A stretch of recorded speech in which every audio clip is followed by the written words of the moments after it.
Hey everyone, Dinosaur MTG here because I am a dinosaur when it comes to Magic. Today I thought it would be nice to take a look through, in my opinion, one of the most flavorful sets in Magic, Fallen Empires. I started playing in 1996 when Alliances was the new set, so Fallen Empires was still a relevant set, at least in the playgroup that I started playing Magic in. In fact, before I was able to build my own deck, the deck one of the other kids let me borrow was a white and green Soldier and Thyla deck consisting of a lot of Fallen Empires. I know today a lot of players consider Fallen Empires to be one of the worst sets in Magic, with so many weak or unplayable cards. Yes, a lot of cards are weak and unplayable, but as you will see as we flip through my binders, there's a lot of forgotten gems and underrated power. Sure, you have your Hymn to Turox and High Tides, but there's so much more than that. I'm going to point out forgotten and underrated cards I use, but the main point of this video is to enjoy the art and flavor, the things that drew me into the game to begin with. Now, I have a complete playset of Fallen Empires, 4 of every art in this set. For my expansions that I keep for 60 card constructed, I use these nice 4-pocket binders.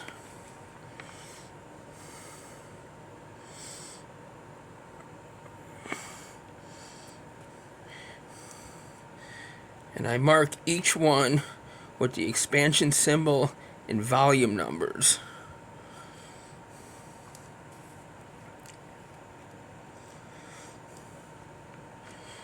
First, let's read the little flavor bit that comes on the back of the pack.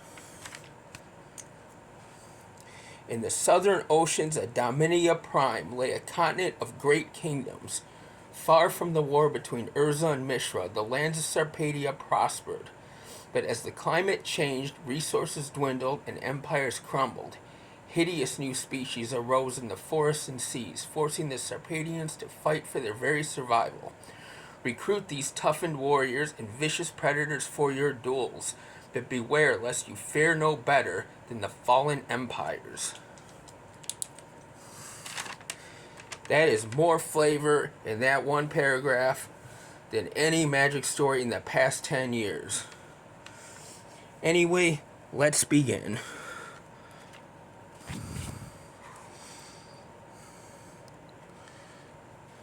So we got Aliopile, our first of many commons that are going to have multiple arts. Armor Thurl,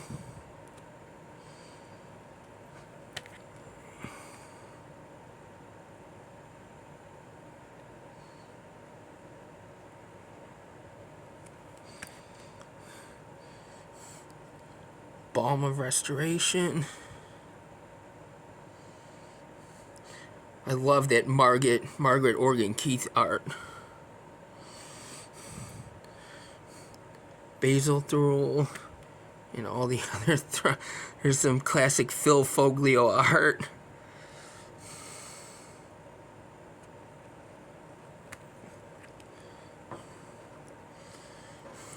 Bottomless Vault, one of the storage lands that I tried building a deck with, when one of the only sets I can get my hands on was Fallen Empires. Brass Claw Orcs.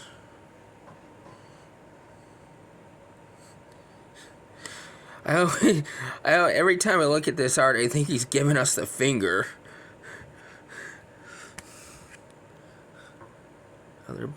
Some more Brass Claw Orcs. Breeding Pit. This is one of the cards that I'm talking about. I mean, cards you don't think about in Fallen Empires are actually pretty good. I mean, it gives you a free creature every turn. And it actually another card you'll see later on combos with this card. Combat Medic.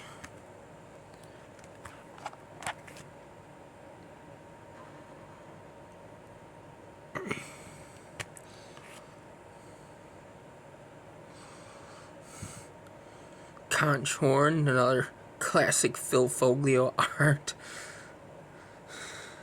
You just don't see art like this anymore. Deep Spawn, one of many overcosted blue creatures.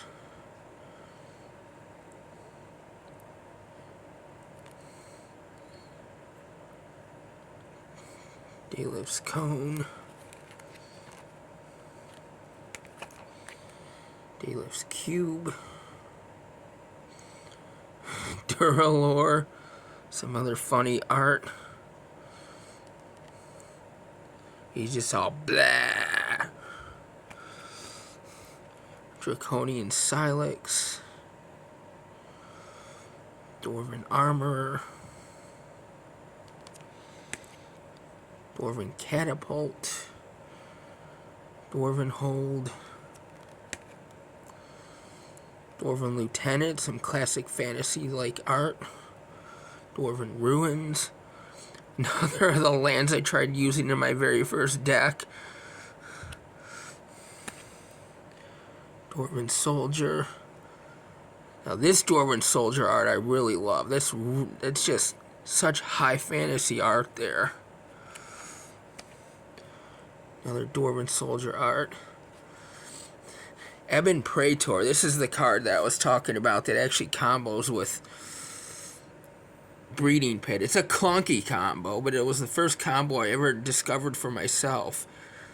You just feed it the thrill tokens that the Breeding Pit gives you, and it just grows. It's such a funny art, too. Ebon Stronghold. Elven Fortress. More Elven Fortress art.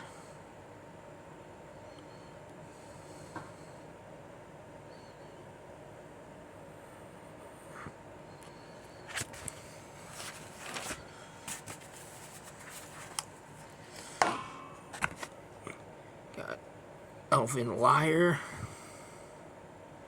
Kaja Foglio art.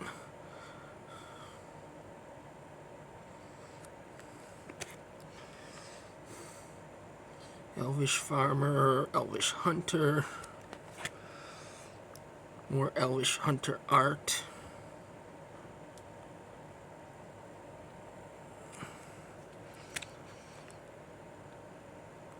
Elvish Scout.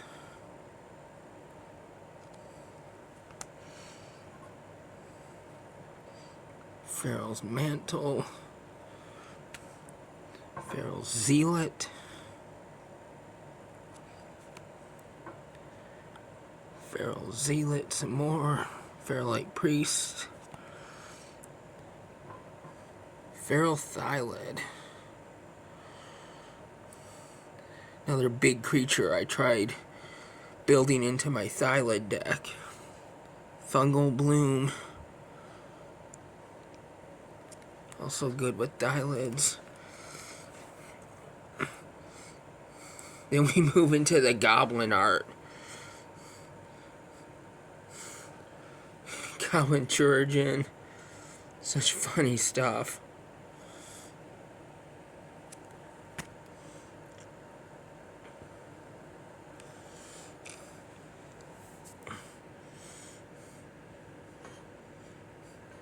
Goblin Flotilla, which I actually play with. I mean, 2/2 Island Walk.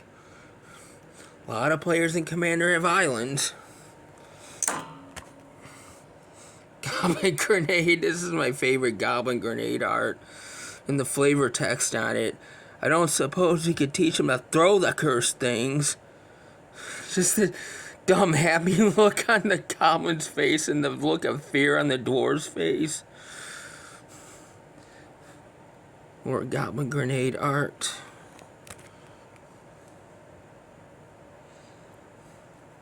I used Goblin Grenade a lot in my mono red deck back then. Goblin Kites. Goblin War Drums, which is actually a really good card. Gives all your creatures menace. Of course, menace wasn't a thing back then, but if you read the rules text on the card, that's what it does. Goblin Warns. I have this in my goblin deck to produce goblins. Handed Justice. If you're good at making lots of tokens, this could really be good.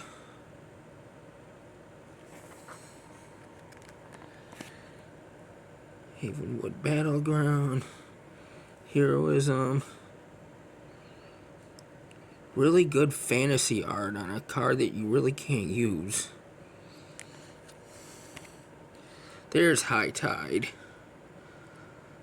A staple in a lot of the older formats.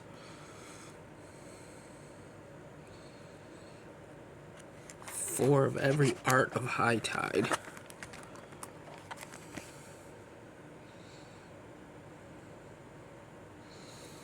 Hollow Trees. Homerid.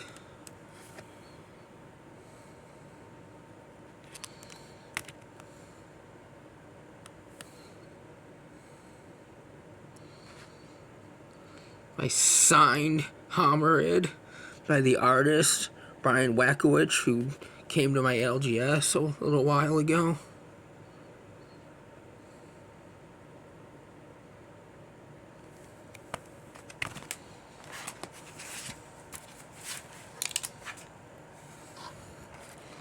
Homerid Spawning Bed.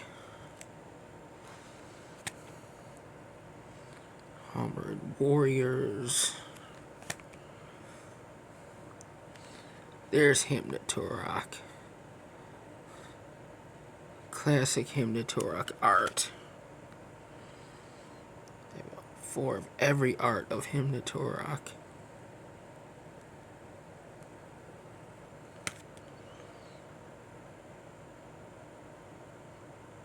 Such classic art. Vacation Infantry, that was in my Soldier and Thylid deck that I started with.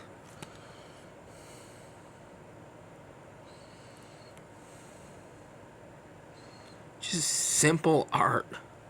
Simple soldier art. Vacation Javeliers also in that deck.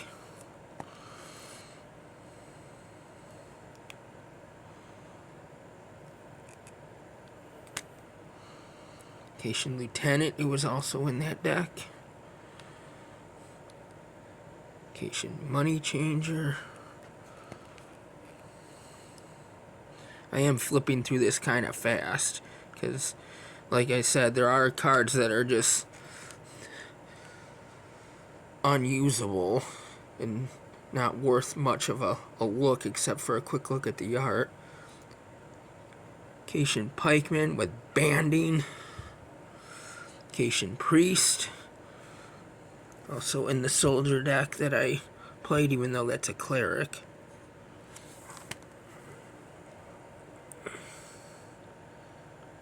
Vacation Scout.